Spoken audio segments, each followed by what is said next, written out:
Good evening, everybody. Welcome back to the Joy, Resistance, Hope, and Survival Book Club and Support Group on 22 panels. We got our biggest crowd yet for this one. Matt and Belle have joined us. Phil has joined us, and we have Psychocomicology to lead the way. And to start off, because I like remembered earlier today. Oh yeah, this is a support group, and there was a reason that we set this up as a support group. And God, this week has sucked. So let's start with the support group side. Will one of the psychologists lead us off in checking in?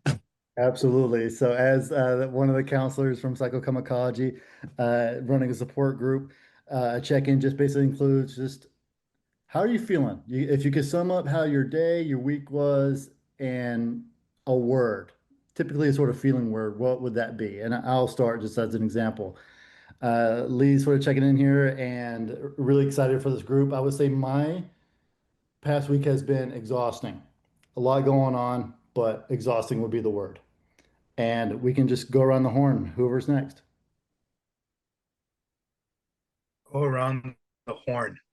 I never heard that expression. It intrigues me. It's a baseball term. Is it? Oh, interesting. Yeah. Third to second to first around the horn. Well, I mean, I'll go ahead and share a little bit in terms of my week. Yeah, I can echo exactly what Lee said. Obviously, I'm Edgar. Stressful is probably the word that I would throw out there. Is stressed. If there's a word much more than stressed, but just under traumatized, I would probably go with that word instead. Just overstressed, just under traumatized. Okay. Yeah. We do need a word for that. That feels like my week. I'm gonna I just because I'm not good at the one word thing. I'm gonna do the one word, but I'm gonna expand some because overall, Already breaking whatever rules, that Ted. word that we can't come up with between stress and um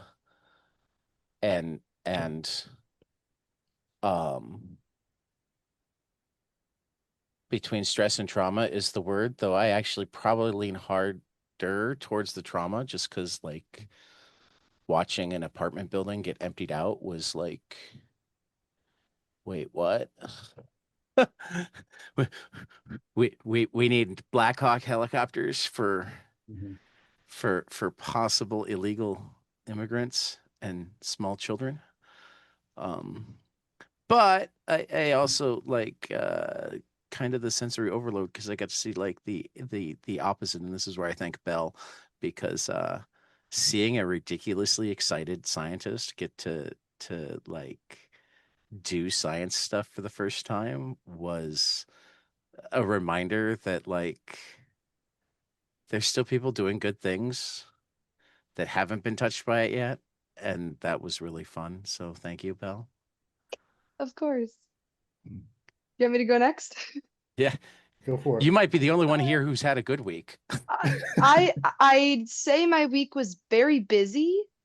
Um, but as I come around into this new week, it's stress. I traveled a lot. I was in the Adirondacks over the weekend, and then Tad was nice enough to have me drive me around Chicago and also let me stay at his place with him and his wife for a night. I was at the National Lab. That's what Tad's referring to. I was using the particle accelerator to do some science work. It was really fun. But yeah, very busy. I felt like busy could describe my last 5 weeks. It's been kind of hard to catch up with myself, but I'm overall doing okay. But very bubbly when she had particle accelerator stuff to talk about. Oh my gosh, yeah. Are you kidding? Can I It just was the say, coolest. can I just say how proud I am of my daughter? Like she just casually dropped. I was using the particle accelerator. Like that's normal. I'm still Googling particle accelerator. Like, Yeah, how do you It's spell that? it's called the Advanced Photon Source if you're really interested. now we just made it even bigger now. I got Oh my god. Casually using the Yeah, particle yeah, she was accelerator. just doing high level physics and geology all at once. No big deal. Yeah, like she does. Like one does. Yeah. Yeah. I'll go. Meg, Phil, Matt. Oh, Go ahead, Sam. Meg. Yeah. Meg. I don't know how I can follow up that one, but hey, I'll try. For those of you who don't know me, my name is Meg, which is actually short for McDice. I don't think I ever said that. I'm technically not part of psychocomicology. I do work with Dr. Ramos, Simon Lee as a counselor. And I would say my word is low energy. Well, that's technically two words. I used way more than 2 words. We threw out the rules. Okay, so I get a pass. Good. So yeah, low energy, not enough sleep, and reading normally helps with that. However, when the reading is very interesting, it does the opposite for me. I found out this week. So Thanks for sharing. Go ahead, Matt. Looks Yeah, like all you're ready right, to I'm go. in. Matt Price checking in. If I had to pick a word for how I feel this week, it would be heartbroken, and it's hyphenated, so it's one word. Because I realized too many of my friends and family, I wouldn't tell where Anne Frank lived if I knew, because of the current political climate and how they support it, and it bothers me. Yeah. Yeah. Like, I was raised to not think Nazis were cool. So I don't understand the voting mindset in my family. So that's I'm going with heartbroken because I'm bothered. Yeah. Gotcha. I think I'm last. Hey, I'm Phil checking in. I am just my week has definitely been overwhelming. It's had ups and downs. My day job, one of my friends' last day was on Friday, and he That's hard. was and he was not only a friend but also responsible for stuff. So it's like Yeah. it's kind of a double whammy. But then it was also my dad's birthday, and then I hung out with him yesterday, so I was able to pass on, Tad, your go fuck yourself to him in most kind regards, and he was rather amused by it too. So Okay. oh yeah. Okay. And I will say, This at is least for the this is audio in listeners- reference to the fact that the Cubs beat out the Padres. Was it? It's sometime in the 80s. In the 80s, it went the other way. So like the fact that his dad's a Padres fan and upset that I was just like, man, go fuck yourself. And The grudge He ruined my stays strong. childhood. I've never heard of the Cubs. Where do they play out of? What? I never heard of the Cubs. Where do they play out of? What state? oh no. Ouch. There's this And I- cathedral up on the north side. Someone just came up swinging. I mean, are you talking about the beer garden out north? I mean, beer gardens and cathedrals can be the same thing. Totally teasing. Yeah, until it's a team of bat swinging bears, I'm going to be disappointed in the Cubs.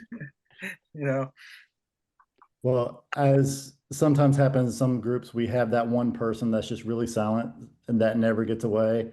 So Sam, you want to do a check-in real quick? Oh, Yeah, I caught that too. She's like, I'm blurry. They don't know I'm here. I just trying to sneak out of here. My week was a mix. Because I can't use just one emotion to describe it, because there are good things that happen during the week and there's really sad and unfortunate things that happen. well, you live with me, so every day. I know every day is great. just something different. Sorry. I would my emotion for the week was just, I guess, overall concern. Being a mother, being a wife, being a sister, being a daughter. I have concern for those around me, and the political state in which we are in, and the environment and the atmosphere, does have a very close spot to myself and my family. So, having the concern for my family, and the things that, maybe a lot of people were not aware of that were going on are being more brought to light, is, an awareness is going on. but also, talking about things that we wouldn't have talked about before. I think it's always good conversation to have. But just the concern of how things are managed and handled. So I think concerned is probably just my overall emotional state for the week. Sounds about right. Which made the Pick a Bitch Planet for this month weirdly on point. Yeah. Who picked this book? Who was it? Lee's giving big huge thumbs up. Does anybody want to lead on what it was like to read Bitch Planet in this Pleasantly current environment? surprised. Mm-hmm. Sam, Pleasantly surprised? This was your recommendation, Sam. So This Okay.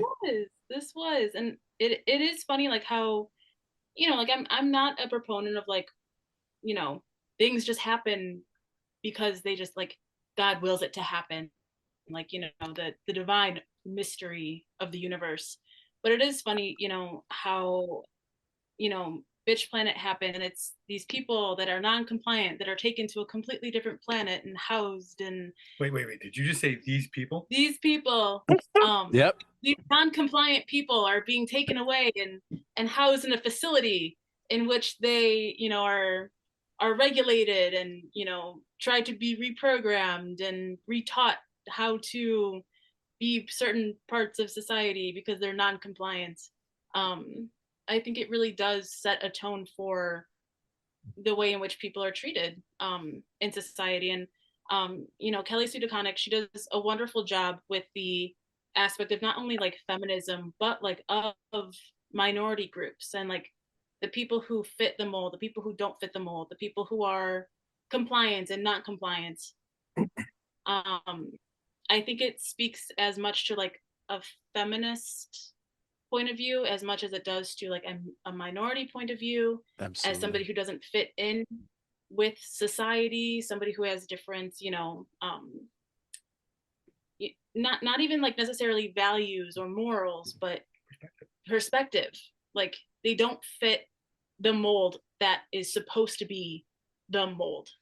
I mean, I think you said a lot that's very important, but I just want to add the one part when we talk about feminism. And I remember going to school, and mind you, I mean, obviously people can't see me, the two people that listen to your podcast, Ted, and I'm air quoting that jokingly. The people that listen don't see I am a Latino male, and it intrigues me when we hear the word. When I was going to school, feminism, right away we think of, we genderize it. We think it's about women, and feminism is not that. Theoretically, it's not about just women. Feminism is about helping those who are not in positions of power. So it actually speaks to a multitude of people. And I use the word broadly, people, not of a specific gender or sex. So one, that's important to, I think, to reiterate to everybody that it's bigger than just the gender or just the sex. Two, in the idea of Kelly Sue, what she's her writing in terms of the book itself, it got me in an interesting position because, obviously, I mean, I believe it or not, I not only am I Latino, but I grew up Latino as well. And our culture, I know it's crazy. You don't choose to be Latino as an adult, and therefore it's your choice to be ostracized by ICE. So it really is kind of difficult for me, and I'm going to be honest, I struggled even to participate today. Go like, all right, but what can I say? Like, how can I even be a part of this? Because historically, obviously, as an oppressor, I'm a male. I may be oppressed, I guess, if you want to use the word, but as an oppressor, I have been socialized. And if you live in America, you live in this where you're socialized as a male to have oppressive thoughts or provide, microaggressions, to others. And I'm a father with 3 daughters, and it's one of the things I've always struggled is like, look, I got to empower my girls, like I have to empower them and teach them how to have a voice and how to speak, louder and harder than their counterparts, because they're not going to be heard.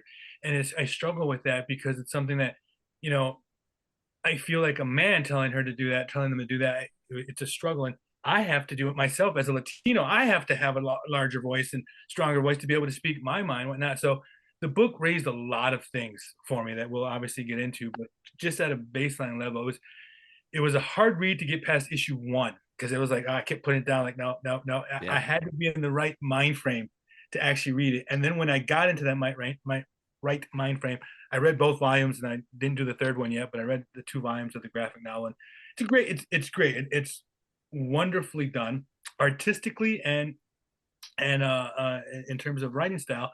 I mean, even the art in of itself is. I'm old enough to remember it kind of was reminiscent of this kind of blaxploitation kind of style of writing, which I thought of art, which is really cool.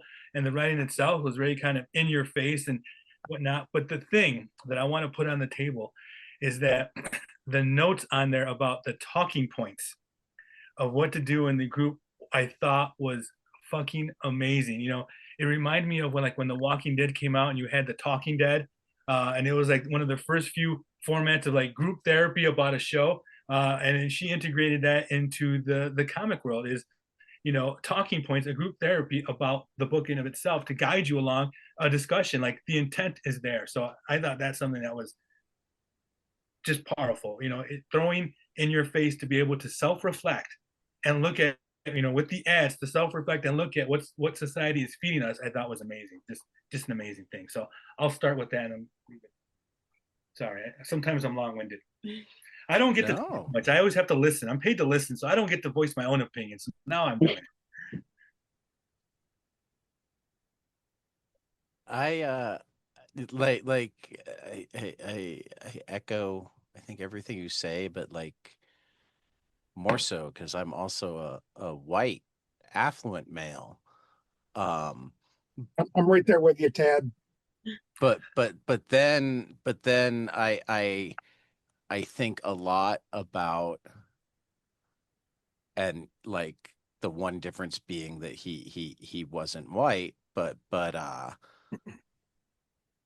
the father / architect shows us that even in this world, not all of the men have bought into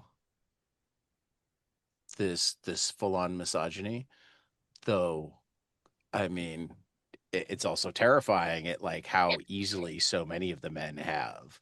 Like that first issue is just devastating. You know, you think he's fighting to get his wife back, and you're seeing like the stories, and no, it's the young thing accidentally got sent. Yeah, I think like, that bait and switch in pair with like who the lead of the story was definitely a double hook for me, in the sense of like, okay, this book is, because it was the kind of thing of like, okay, it's a book called Bitch Planet about a sci-fi prison, you know, and on one level, hey, that's kind of funny, but then you read it, and of course, it's like, no, it is a well sharpened satire, and like, you know, pointing out that the patriarchy is inseparable from the implicit white supremacy systems, and you know, it's a monolith to counteract and to, you know, kind of respond to and echo what Dr. Ramos said, is that like I took a feminist philosophies class back in college and was literally one of 2 guys who actually stayed in the class, maybe 3,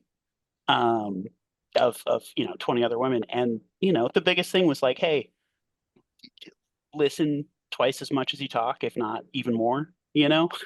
And like, a lot of it's like take what you learn and try to let it inform the way you talk to other men, because I've seen this too many times in my life, unfortunately, where they don't listen to women, and then if a man says something, they'll actually change their behavior.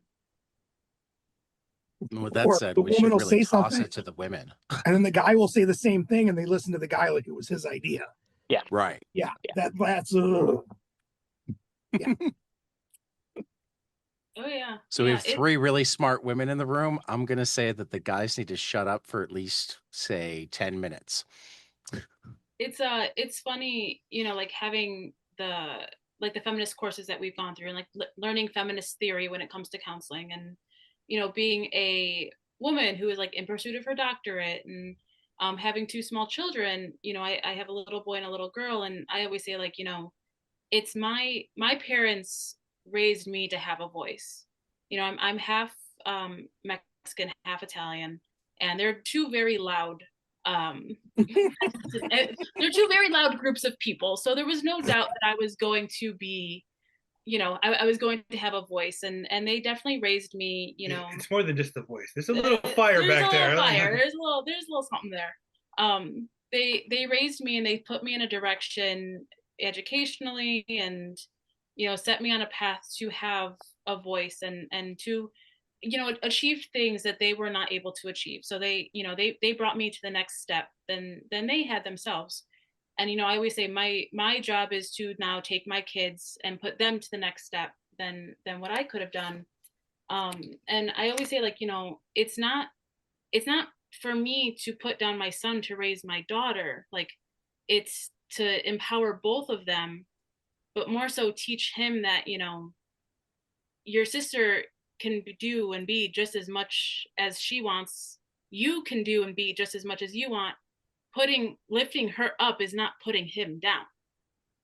I have to raise both of them up so that they can both have the power and the responsibility, and it's not dependent on demeaning or demasculating the other one, or, you know, quieting their voice so that the other could be heard. I need to empower both of them because they both have a voice. And I feel like that gets lost in the like feminist agenda a lot of times, because it's usually the loudest voices that are heard, you know, the loudest. And I think it's, you know, very evident, like in Bitch Planet, where, you know, there is the feminist idea. There is, like, you know, well, why is this happening? But it's not that there wasn't male help along the way. You know, the dad was there trying to support his daughters. You know, like when they get kidnapped, he wasn't necessarily okay with it. So it's a very tricky and slippery slope when we start to say, like, well, how do we find balance? How do we find, you know, what we're supposed to do, what's supposed to be right? And it shows it, like, in this book. Like, there really is a hard way to describe, like, well, what is it supposed to be like? Yeah, I mean, I feel like I can tag in there. You said you're pursuing your doctorate. I'm just about to enter my PhD in chemistry. So super male dominated field, super tough stuff to do. And even in my undergraduate studies, I've experienced misogyny to the point where I've had to leave research groups or leave friends behind because those connections were toxic for me. So, but I also see what you're saying about like lifting up male voices too. I mean, we've seen in America how like men recently, especially in like recent statistics, like men are less likely to go on to college than women are at this point because the feminist movement kind of, like you said, the loudest voices were heard. So these women are now going on, and then men are kind of being left in the dust. So it's more so about lifting up both sexes rather than just lifting up one and leaving one behind. And that really resonated with me when I was reading Bitch Planet as well.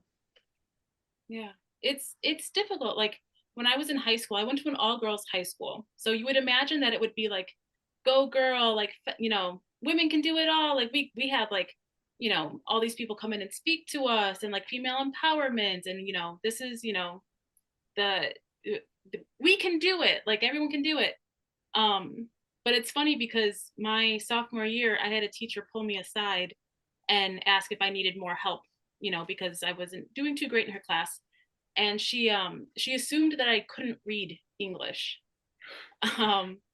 And it's not that I couldn't. Is it because you're brown? It's because I was brown. She thought I could I only understood Spanish. And the funny thing is that I don't speak any other language besides English. So then I really doubted my ability if I actually knew how to speak English, because I don't speak Spanish. So, you know, it does, you know, have as much as like as women we need to like promote each other, the idea of like there are still microaggressions against, you know, different, you know, ethnicities and genders and cultures, and um if we're going to like succeed as a collective society, it's about ensuring that like everybody has a voice to be heard, and everybody, you know, doesn't try to more so put each other down. Okay, can I jump in really fast because it's I don't know. It's only been 6 minutes, oh man. Okay, I'll stop. and we still haven't heard Hold from it anyway. Mig. Well, you can go. I'll allow it, and then I'll go after you, Dr. Ramos. Are you sure? No, please. I mean, if you Yeah, go for it. I'll allow it is the best soundbite from this episode so that's far. that, you know, I'm with it. You know, that's fine.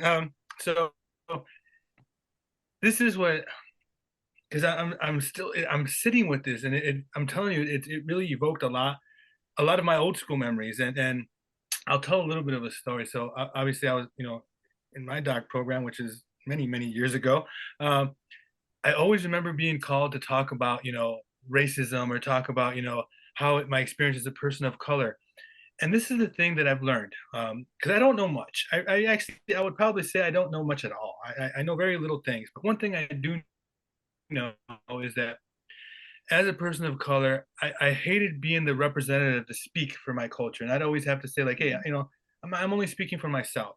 But the way I've grown into that, understanding that even more so, is that when we talk about racism, those of us who identify as persons of color are the ones that are left to talk about it and expose our wounds and be vulnerable and discuss racism and what it's done to us and how we feel and how we understand, you know. And then, you know, while others sit and kind of look and hear our stories and go like, yeah, you're right, yeah, that's terrible, but it's us who are vulnerable. And racism isn't our problem. We don't do it. It's others' problems that do it. And that's kind of the same thing with feminism, is that I see that women have to speak on their behalf as well, or those who are not in positions of power, and expose their weaknesses and expose their plight, while again others kind of sit back and just watch and go like, oh, you're right, yeah, it's terrible.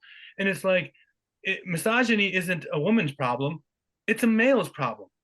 So when do we hear that side? And it's kind of like in racism, it's not persons of color's problem, it's a white problem. When do we hear that side? But then we're on the double-edged sword. It's like, well, why are you speaking to it? You're not, you know, you're not a woman, or you're not, you know, in that position. You're not, you know, a person of color. So it's like, we're damned if you do, or we're damned if you don't. It's kind of what I'm hearing both of you say. It's like, it's a hard balance to do, because, you know, at one point I was from the camp of, let's speak on our behalf as a person of color, but then it turned into like, wait a minute, I'm tired of exposing my vulnerabilities. You tell me what you're going to do about being racist, and help me feel, you know, like, you know, I hate to say it because I'm leaking out my own subconscious here, is better, is that it's how do we bridge a gap where we're all speaking and we're all being vulnerable. And I think that's where we lack. And I think that's the difficulty for me, is that the vulnerability is often one-sided. And again, I think Kelly Sue did a very good job with this, is that it exposed my vulnerabilities. And I guess that's what's making me feel comfortable being able to say that, is that I read this and I was reading some of the advertisements, and I'm sitting there just kind of going like, shit, you know, I thought that, man, I've said that, like, oh man, like I joke around, and you know, when I'm with the guys, we say this stupid shit, you know, like, holy cow, like I still carry on some of these, you know, ideologies, as much as, you know, even as a psychologist that I may be able to help others through things. I'm just as guilty of having that in me, you know, like there's, you know, I live in a world where it's around me all day, every day. Like it's there, you know, it's a job in of itself to make sure that I'm not doing that or acting that way. So I don't know. It's just my humble opinion or thoughts. I think it's just that vulnerability part. That how do we balance that vulnerability where it's not just a one-sided, where all of us are the ones always being vulnerable. Sorry.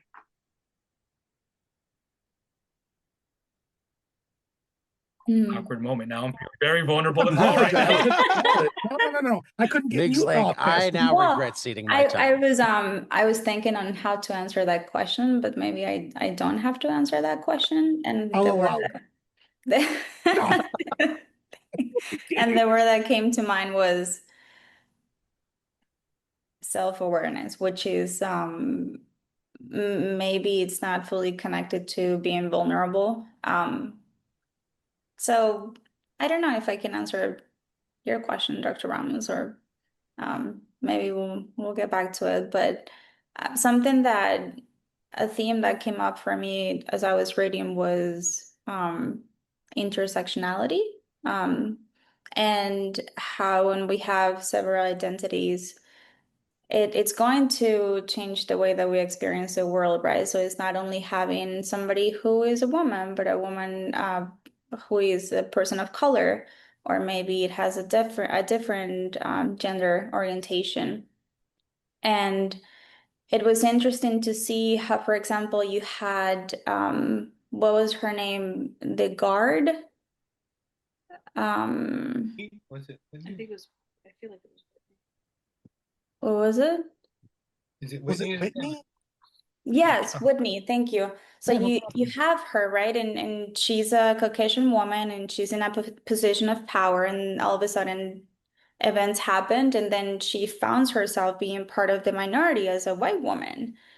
So I think that was a beautiful example of how, again, when you have several identities, whether they're minority or not, which in this case, she was a white woman, it did change the way that she experienced the situation and the way that she was being treated by other people, because she was no longer in that position of power.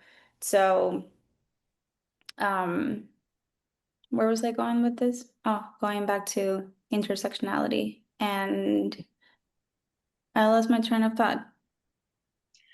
Meg, what you're talking about reminds me of like the Stanford prison experiments, where it's like, what will you do like if you are given a position of power? Like, how far will you go? And it's like, if she wasn't in this spot, like, would she have still acted? Would she still have done the things that she did? Would she still have behaved, Right. not had this position of power in which that was her mold of what she was supposed to do? Would she still have acted the way in which she did, which is what we saw in the Stanford prison experiments?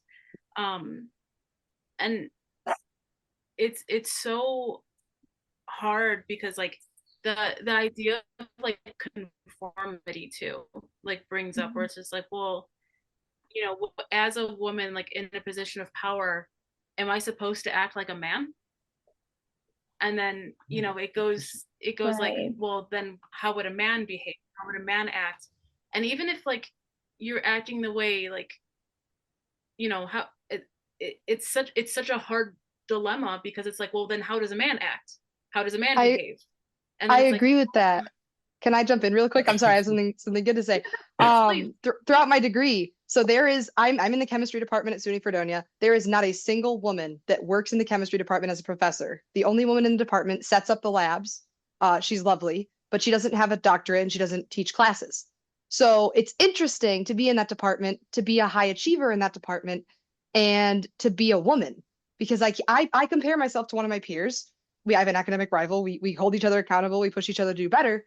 But he's a man, and he's an affluent man. And he's a man with money, and he's a man whose parents pay for his college. And I'm a woman that pays my own college through loans. And that question comes up for me all the time. It's like, do I act like a man? Like how would a man do chemistry rather than how would I do chemistry? How would I succeed? Like that comes up for me all the time. And I agree. I felt that too in reading. I was like, this woman is kind of taking on that masculine role and like enforcing over these other women that are like below her in quotes, because no one's really below anyone. I mean, all humans should be equal, but in the prison dynamic, it's anyone's game. So yeah. So what's interesting is that so I had a different perspective. For me it was like, was she in power?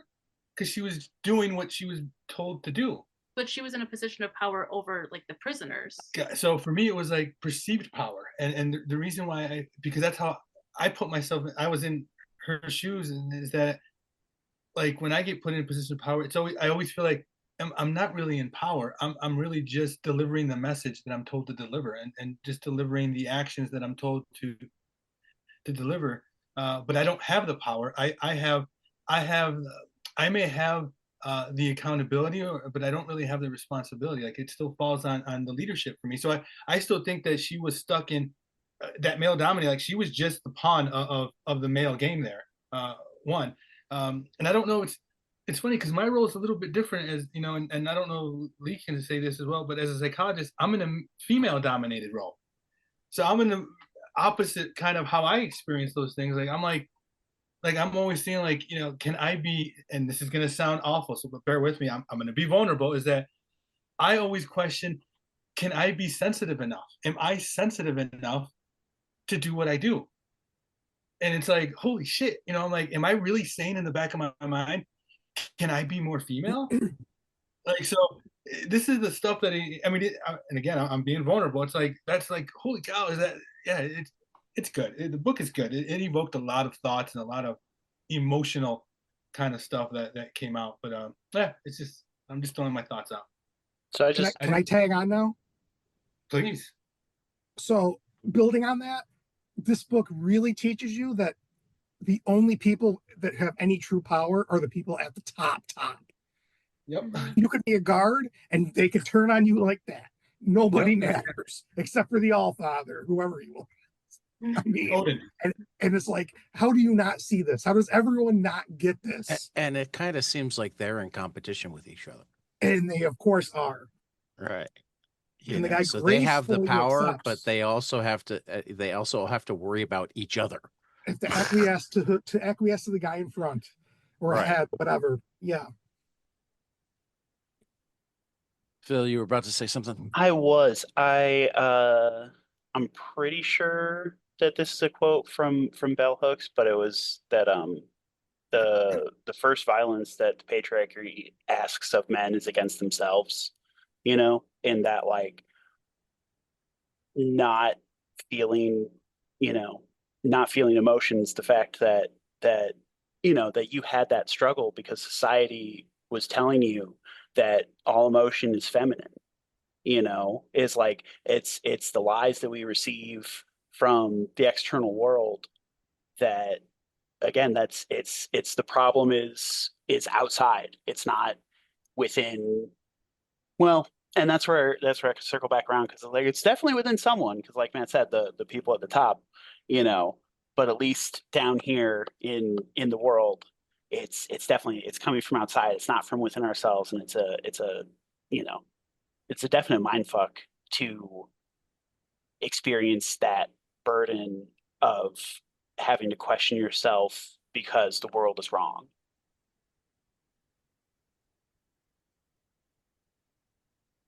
I think another interesting thing that comes up in the second volume.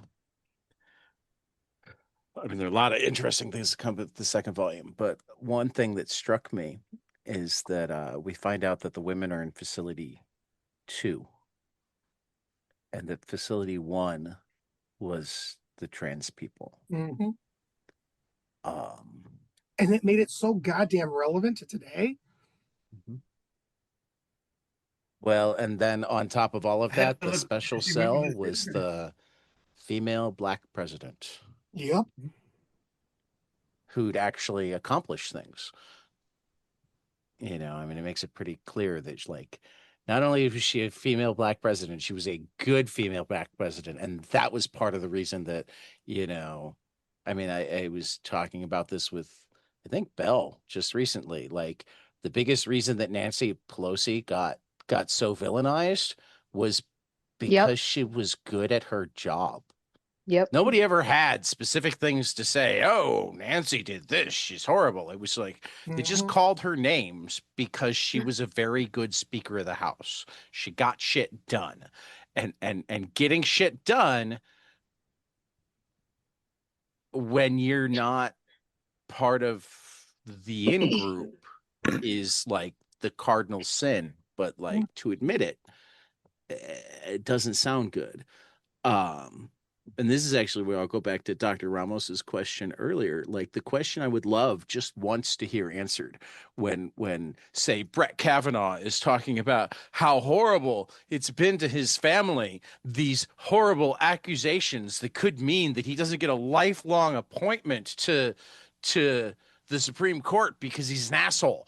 I think he should actually like people people of color have to explain their trauma. Well, okay, Brett, like you've been traumatized. Please explain what trauma you have gone through because of credible accusations that you're a horrible person. Every time somebody talks about reverse racism, okay, well, explain to me what that feels like. What does it feel like when you feel like, because you're a white man, like what opportunity have you lost? When have you been profiled? Like what damage, what trauma do you have because you were a white man? Um, Almost it's level. not really a question that's ever asked. And I mean, I don't know. Sorry, someone else. Oh, I was No. gonna say you can find answers to that. I think I've heard a few. They're not really worth repeating. But like, yeah, people lie to themselves about the things that they're going through, and like it's one of those things that everyone's the hero of their own story, and a lot of times that you know it's so obviously false from the outside that you have to wonder Well, I what. think the ones that I've heard anyway, I think it's also very different. It's all about, well, I would have been able to go to Harvard. It's Yeah. like, well, but would you have been able to? I mean, did you have the grades? Or I would have been in the NFL, but I mean, were you a good football player? I mean, And I think it's never the things that happened to them, it's the things that they didn't get to do. I mean, the one that sticks with me is I heard a woman say that she wanted white privilege to exist because that was her belief that it was the only way her child would get anything, you know. And that's where I'm like, I was, it's like a slap in the face. I was like, that feels so backwards, Right. It goes back to that other people getting Raise things is not. mediocre kids.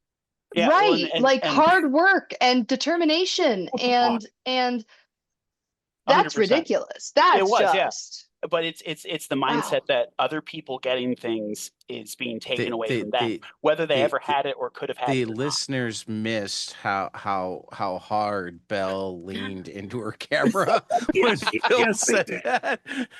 Oh yeah, I'm sorry, because like I'm a No, little that white was girl, right? amazing, But like, Belle. You're but right. like You're white right. privilege, It white almost privilege has makes not me done want to release anything for just me. that almost makes me want to release the video from this episode. I feel like white privilege, where I'm coming from in my degree, from what I've seen, doesn't do much. I mean, I went to Cornell this past summer. I had an internship at Cornell. I was surrounded by one of the most diverse crowds I've ever seen because Cornell makes it like a cornerstone of their programs to have diversity, to have intersectionality among the students. All of those students were there because they were high achievers. There was no student that was there just because they were Muslim or because they were a woman or because they were Black or because they were something else. All of those students were there because they deserved it. There's Absolutely. a really good chance that the white boys that were there were not There was the one. same high. There wasn't many. Right. That's the What point. was he a high biggest- achiever the or was biggest he Yes, number. he was. There was one okay. white guy, Okay, and good. he was. Good. That's what I'm saying though. Like when people make it a point to choose based on merit, you end up with a diverse crowd anyway, because Well, the amount of white men that have merit are about as plentiful as the amount of women who have that high merit. You know what I mean? Like you can't, when you're it's why discriminating, they never actually want to release things like let's look at the test scores by demographic from Ivy League schools, because Right. invariably the group that got in with the lowest test scores is white males, but Yep. they're the ones that also had fathers and grandfathers that went, or people who donated money to the school, or Yup. Not only that, but I just also wanted to add that diversity in a group strengthens the whole. oh, is that absolutely. having larger variation between people means more collective total experience. Is more knowledge, more everything. It's a good thing, and that's Yeah. and that's what I mean with the answers people give to me almost don't even matter because of how warped their perspective is. Yeah. Like at a certain point, you can know I don't have to listen to you anymore. You've shown yourself to be not worth hearing. Yeah.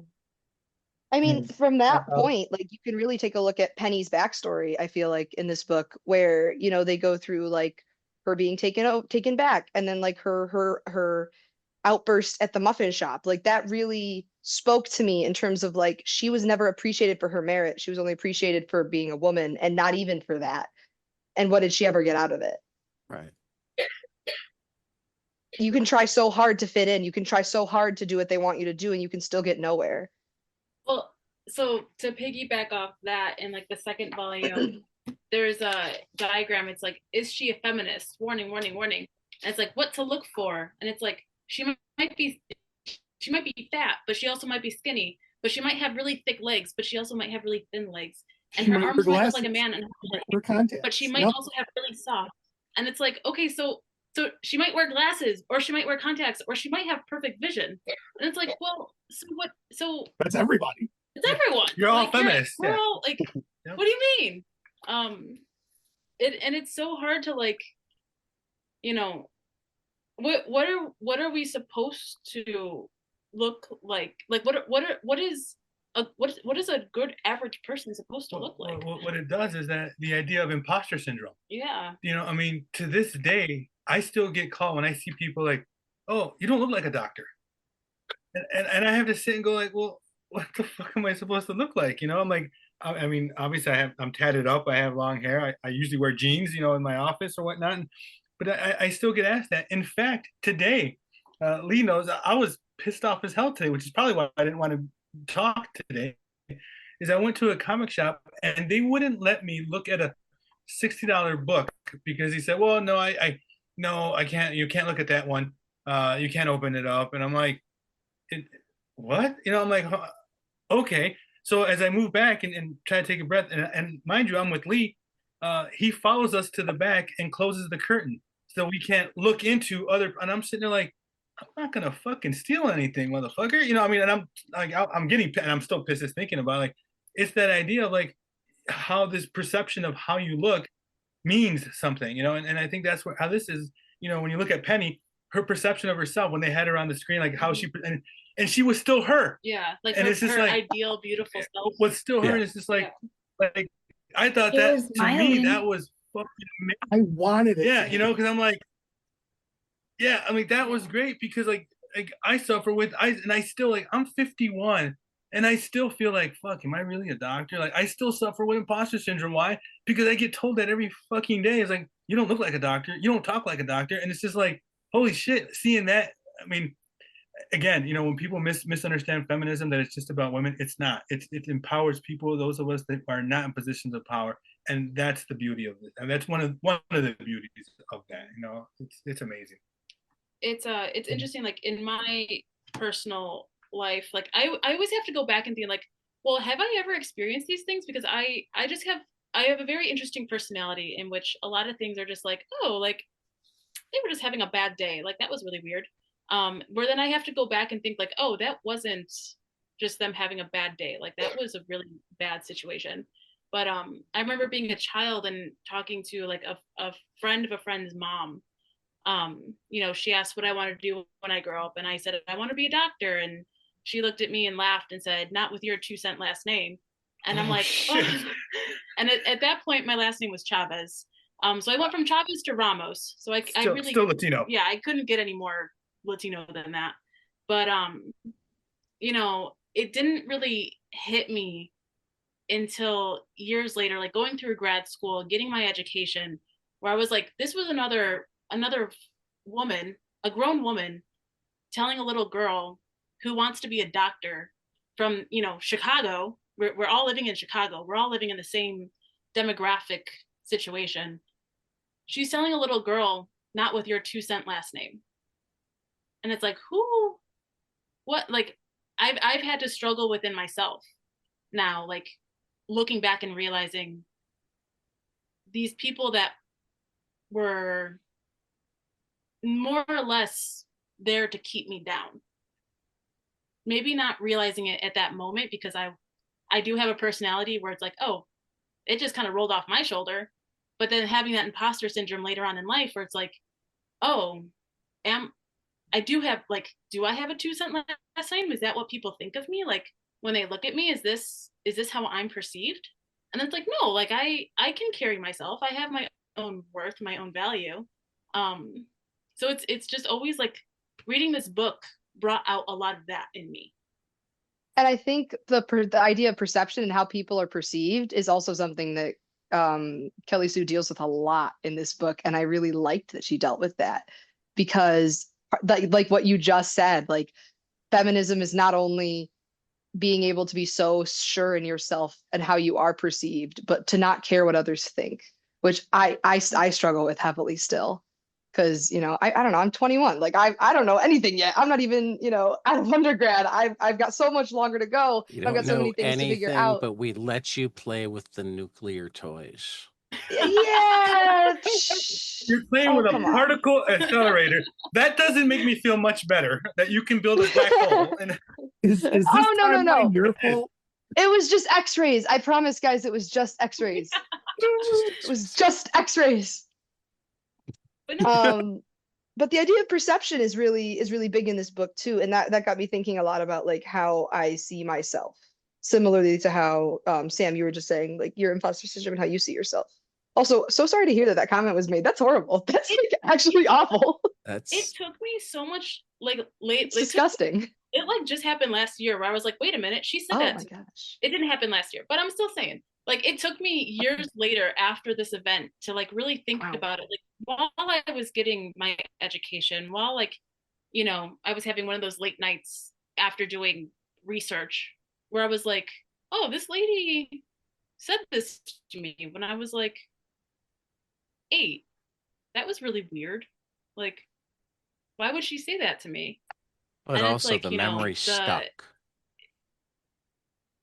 I mean, yeah, how like much of it was how much of there. your And maybe 8-year-old year do you remember? But that one stuck. just exactly. And it's like, what was that it stuck in my like unconscious, my subconscious to pop up at a time where I am trying to achieve and I am trying to excel. And it's like, oh, that was there. It was just there waiting for me. So, the idea of like how you are perceived and how your voice is heard and like, what you give off. I think the you know, the whole idea of like conformity. Like can you fit in the mold? Can you fit in like what you're supposed to be and what you're supposed to look like? Can you conform to like this idea? And it's like, well, a lot of us wouldn't conform to it. We just wouldn't fit in that mold. And I think that's it's just very reminiscent of like the times that we are currently living in, and the fight that a large majority of people have to fight every day.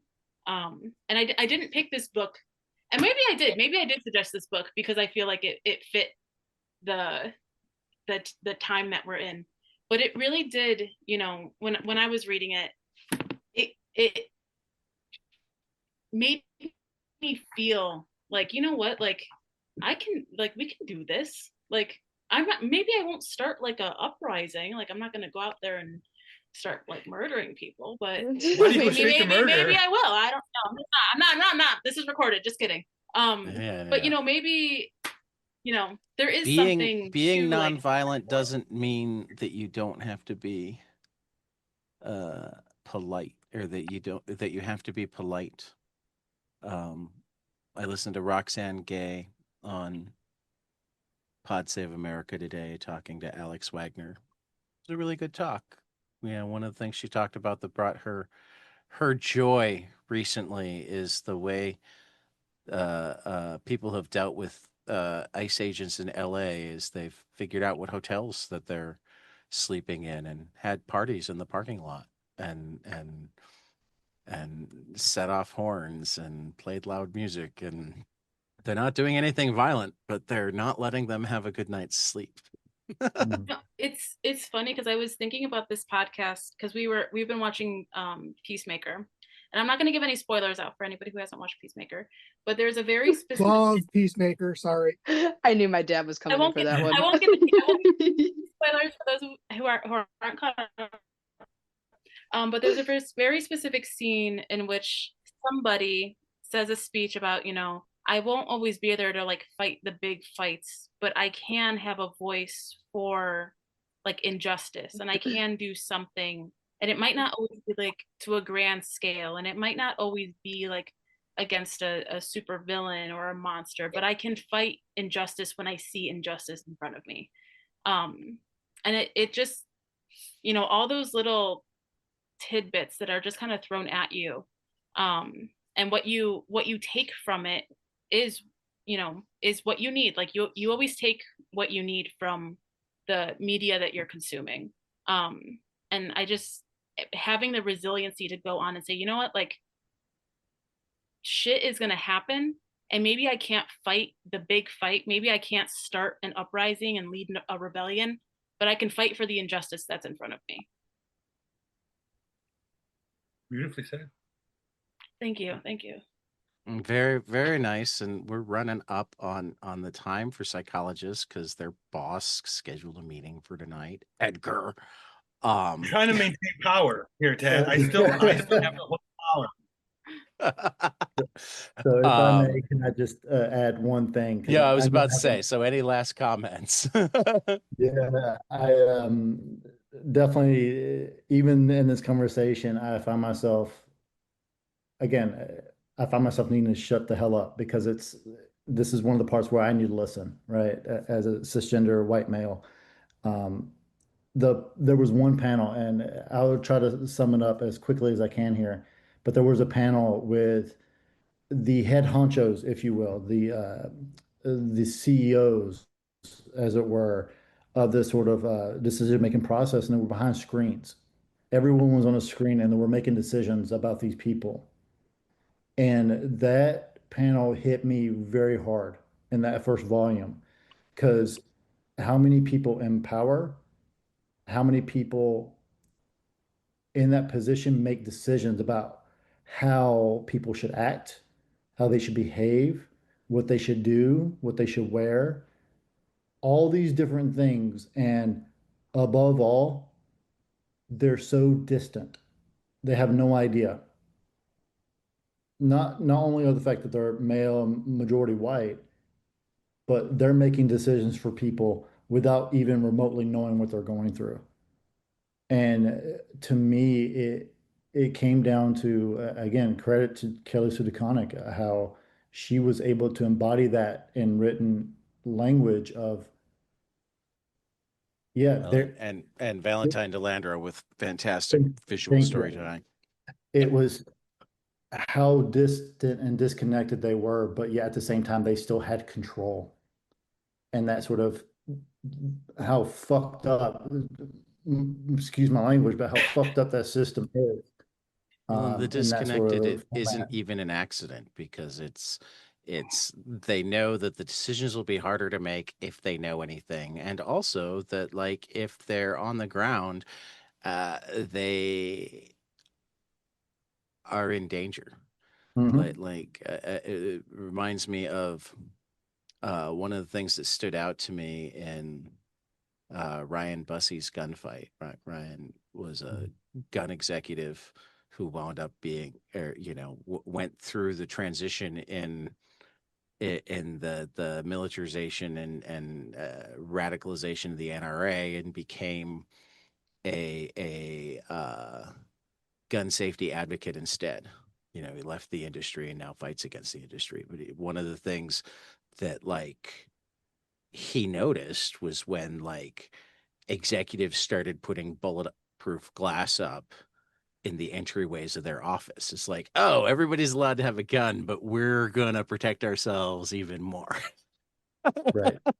It's like if everybody having a gun isn't gonna cause more violence, then Yeah.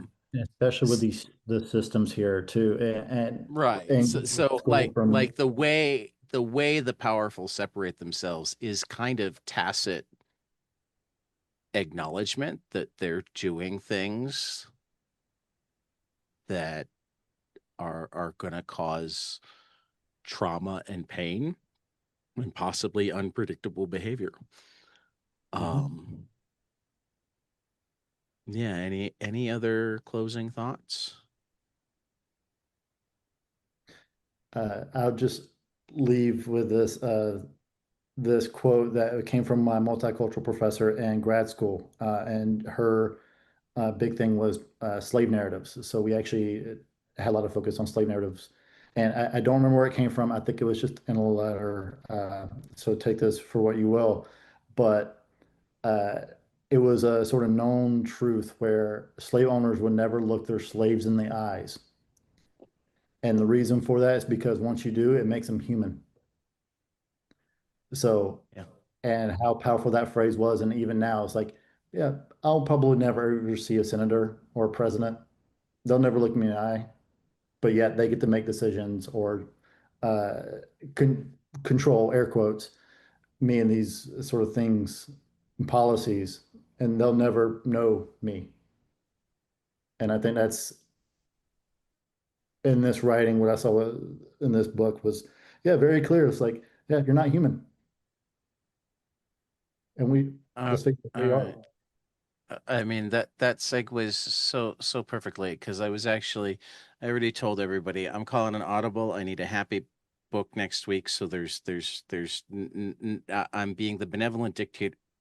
The November book club book will be Raina Telgemeier and um Scott McCloud. Scott McCloud's The Cartoonist Club, which is just amazing and made me smile, but still has like some psychology and whatnot. There's some, but it's middle school stuff.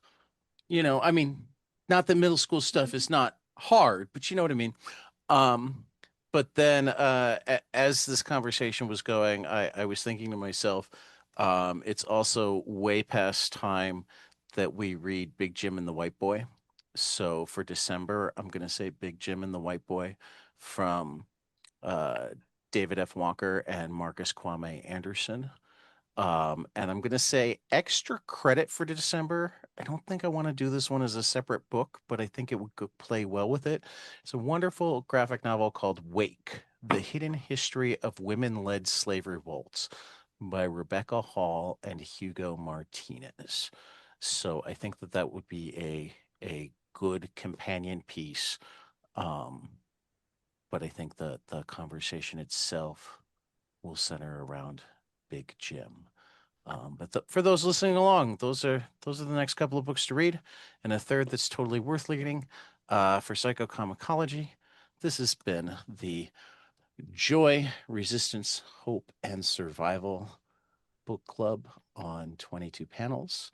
Um, I hope everybody's taking care of themselves and keep fighting the good fights. And Lee's given us a big heart. Lee sends out a heart to all of our listeners, and we will see you after the next page.